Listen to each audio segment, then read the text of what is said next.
সারা দেশের মধ্যেই কিন্তু সালাতুল ইস্তেসকার নামাজ মানুষ আদায় করছে। সালাতুল ইস্তেসকা ছাড়া আর কোনো বিষয় আছে কিনা বৃষ্টির জন্য, যে আল্লাহ তাআলা বৃষ্টি বর্ষণ করবেন, যে হুজুররা দোয়া করলেই দোয়া কবুল হয়ে ইস্তেসকার নামাজ পড়ে বাড়িতে এসেছে, তারপরে রাতের মধ্যে বৃষ্টি হয়ে গেছে, তো এখন কেন হচ্ছে না? তার মানে বাংলাদেশের সব হুজুর কি ভুয়া? বাংলাদেশের 99% মানুষই জানে না কেন আমরা হাত উল্টিয়ে ইস্তেসকার নামাজে দোয়া করি। আব্দুল হামিদ খান প্রশ্নটি করেছে যে মুহতারাম, বৃষ্টি প্রার্থনার জন্য, বৃষ্টির জন্য সবাই সালাতুল ইস্তেসকার নামাজ আদায় করে, অন্য কোনো আমল আছে কিনা বৃষ্টি প্রার্থনার জন্য, অন্য কোনো আমল আছে কিনা? খুব ইম্পর্টেন্ট একটা বিষয়। সারা দেশের মধ্যেই কিন্তু সালাতুল ইস্তেসকার নামাজ মানুষ আদায় করছে। সালাতুল ইস্তেসকা ছাড়া আর কোনো বিষয় আছে কিনা বৃষ্টির জন্য, যে আল্লাহ তাআলা বৃষ্টি বর্ষণ করবেন। এবং আরেকটি কথা আমাদের অনেক ভাইরা বলতেছেন, উনিও এখানে লিখেছেন যে আগে শুনেছি ময়মুরব্বীরা যে হুজুররা দোয়া করলেই দোয়া কবুল হয়ে ইস্তেসকার নামাজ পড়ে বাড়িতে এসেছে, তারপরে রাতের মধ্যে বৃষ্টি হয়ে গেছে, তো এখন কেন হচ্ছে না?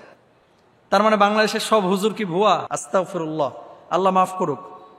দেখেন, দোয়া কখন কবুল হবে এটা আল্লাহ ছাড়া কেউ কিন্তু ভালো জানে না। কখন আল্লাহ তাআলা কবুল করবেন এটা আল্লাহ ছাড়া কেউ ভালো জানে না। আর কেন আল্লাহ দিচ্ছেন না এটা আল্লাহ ছাড়া কেউ জানে না। এখন বৃষ্টি আল্লাহ তাআলা কখন দিবেন আর কখন না দিবেন এটা যখন কল্যাণ করা হবে। আপনি বৃষ্টি চাচ্ছেন, কিন্তু যারা ধান কাটবে, যাদের ধান পেকে গেছে, তারা তো এখন বৃষ্টি চাচ্ছে না, যে ধানটা কাটা হোক তারপরে বৃষ্টিটা দেও। যাদের আমগুলো ছোট ছোট হয়েছে, এরা তো এখন বৃষ্টি চাচ্ছে না, মানে শিলা বৃষ্টি। তো কেউ আমরা বৃষ্টি চাই, কেউ আমরা বৃষ্টি চাই না। তো দেখেন, আরেকটা উদাহরণ দিই। আপনার ছোট বাচ্চা আছে, ঘরের মধ্যে ঢুকে দরজা লাগিয়ে দিচ্ছে, ছোট বাচ্চা 2.5 বছর 3 বছরের। আপনি জানেন যে দরজাটা লাগাইলে সে আর খুলতে পারবে না, তো ভেতর থেকে যদি ছিটকানি লাগায় দেয় আপনিও বের করতে পারবেন না। কেন? ভেতরে শুধু ছোট বাচ্চা আছে, বাচ্চা কিন্তু কাঁদতেছে, অনেক কান্না, যে আম্মু আমাকে গেটটা লাগাইতে দাও, কিন্তু আপনি লাগাইতে দিচ্ছেন না। কেন লাগাইতে দিচ্ছেন না? কারণ একটাই, যে বাচ্চাটা যদি গেটটা লাগাই দেয় আর খুলতে পারবে না। তো আপনি চাচ্ছেন, কান্না করছেন আল্লাহর কাছে, আল্লাহ বৃষ্টি দাও, আল্লাহ বৃষ্টি দাও, আল্লাহ বৃষ্টি দাও। কেন আল্লাহ দিচ্ছে না? ইন ফিউচার এটার ভিতরে কোনো কল্যাণ আছে কিনা এটা তো আল্লাহ ছাড়া কেউ ভালো জানে না, এটা জানে না। ওই বাচ্চা যেমন জানে না যে দরজাটা লাগাইলে পরবর্তী সিচুয়েশনটা কি হবে, দরজা ভাঙা লাগবে, গ্রিল কাটা লাগবে, তদ্রূপভাবে আমরা মানুষও কিন্তু জানি না যে ইন ফিউচার কি ঘটনা ঘটবে, আমরা কিন্তু কেউ জানি না। এই জন্য আমাদের দায়িত্ব হচ্ছে দোয়া চালিয়ে যাওয়া। ইস্তেসকার নামাজ। আর একটি বিষয় বলেছেন যে বাংলাদেশে এত আলেম ওলামা হুজুর এরা দোয়া করতেছে, বৃষ্টি কেন হচ্ছে না? কে বলছে হচ্ছে না? সিলেটে বৃষ্টি হয়েছে, রাজশাহীতে বৃষ্টি হয়েছে, তারপরে আপনার এই যে দক্ষিণাঞ্চলে কিছু জায়গায় বৃষ্টি হচ্ছে। আপনি তো জীবনে মনে করেন 300-র উপরে দোয়া করেছেন, অনেকে 3000টা দোয়া করেছেন, কয়টা দোয়া আপনার কবুল হয়েছে? আপনি বলবেন হুজুর 20টা হয়েছে, বাকিগুলো হয় নাই। তো তার মানে আপনিও ভুয়া ব্যক্তি। এখন দোয়া করার পরে সাথে সাথেই যদি কবুল না হয়, সেখানে ভুয়া স্বীকৃতি দেওয়া বা সার্টিফিকেট দেওয়া, এটা কিন্তু মুসলমানের উচিত না ভাই। তাহলে আপনিও ভুয়ার কাতারে পড়বেন। হ্যাঁ, সবার সম্পর্কে ভালো ধারণা আমাদের হবে, থাকতে হবে। সালাতুল ইস্তেসকার পাশাপাশি, সালাতুল ইস্তেসকায় খেয়াল করেছেন আপনারা, আমরা কিন্তু দোয়া এইভাবে করি না, দোয়া করি এইভাবে। খেয়াল করেছেন আপনারা, দোয়াটা কিন্তু হাতটা উল্টিয়ে আমরা করি। কেন করি? বাংলাদেশের 99% মানুষই জানে না কেন আমরা হাত উল্টিয়ে ইস্তেসকার নামাজে দোয়া করি।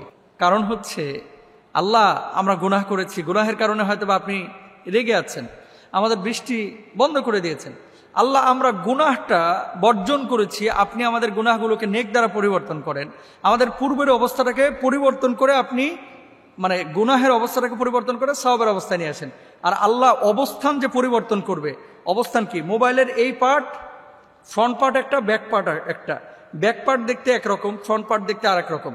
তো আমি যদি ফ্রন্টে দেখাই একরকম পরিবর্তন, আমি যদি ব্যাকে দেখাই তাহলে আরেক রকমের পরিবর্তন, তাই না? তো আল্লাহ সুবহানাহু ওয়া তাআলার কাছে আমরা সবসময় হাত পেতে দোয়া করি এইভাবে।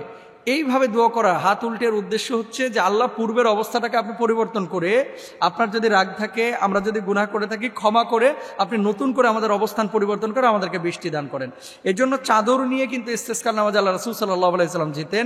ডান পাশের চাদরটাকে বাম পাশে দিতেন, বাম পাশের চাদরটাকে আল্লাহ রাসূল সাল্লাল্লাহু আলাইহি ওয়াসাল্লাম ডান পাশে দিতেন, মানে পোশাকটাকে পরিবর্তন করতেন। এটা আমাদের বাংলাদেশের মানুষ অনেকে হয়তো বা জানেন না, আজকে জানলেন। সালাতুল ইস্তেসকা যে কোনো সময় আপনি পড়তে পারেন, হারাম ওয়াক্ত ছাড়া। ফাঁকা মাঠে যাবেন এবং কাঙ্গালের মতো যাবেন, খুব একবারে শুটেড বুটেড হয়ে না।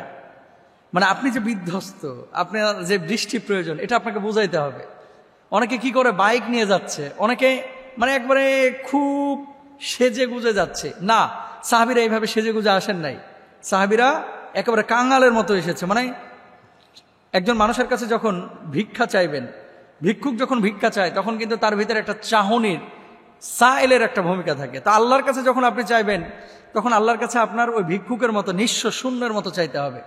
একেবারে দাম্ভিকতা নিয়ে, অহংকার নিয়ে আপনার চাওয়া যাবে না। আচ্ছা, 2 নম্বর আরেকটি বিষয় আমাদের করতে হবে, সেটি হচ্ছে আল্লাহ রাসূল সাল্লাল্লাহু আলাইহি ওয়াসাল্লাম জুমার খুতবা দিচ্ছিলেন। এমন মুহূর্তে খুতবার পরপরই বা খুতবার মাঝখানেই একজন বেদুইন দাঁড়ানোর পর বলল, হে আল্লাহ রাসূল, মাল সম্পদ তো ধ্বংস হয়ে গেল, আর পরিবার পরিজন ক্ষুধার্ত হয়ে গেল, সুতরাং আপনি আমাদের জন্য আল্লাহর কাছে দোয়া করুন। আল্লাহ রাসূল নিজে 2 হাত দোয়া তুলে আল্লাহর কাছে দোয়া করলেন। আল্লাহ এমন বৃষ্টি দিল যে 1 সপ্তাহে আর বৃষ্টি বন্ধ হচ্ছে না। এই জুমায় বৃষ্টি শুরু হয়েছে, আগামী বৃহস্পতিবার পর্যন্ত টানা বৃষ্টি, পরের জুমায় আবার উঠছে এই বেদুইন। আল্লাহ রাসূল দোয়া আবার করেন, কেন? এখন বৃষ্টি থামাইতে হবে, নাহলে তো সব একেবারে মেসাকার হয়ে গেল।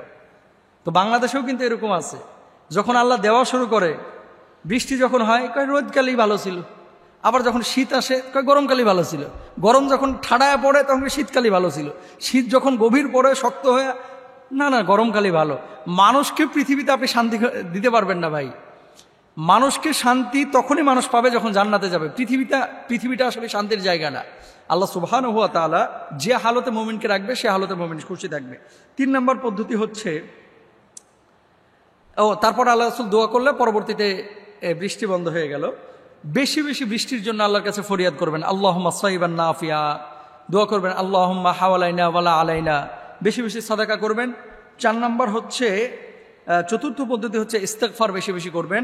কুরআনুল কারীমের 71 নম্বর সূরার 10 এবং 11 নম্বর আয়াতে আল্লাহ সুবহানাহু ওয়া তাআলা কি বলছেন? ইস্তাগফিরু রাব্বাকুম ইন্নাহু কানা গাফফারা ইউরসিলিস সামা আলাইকুম মিদরারা।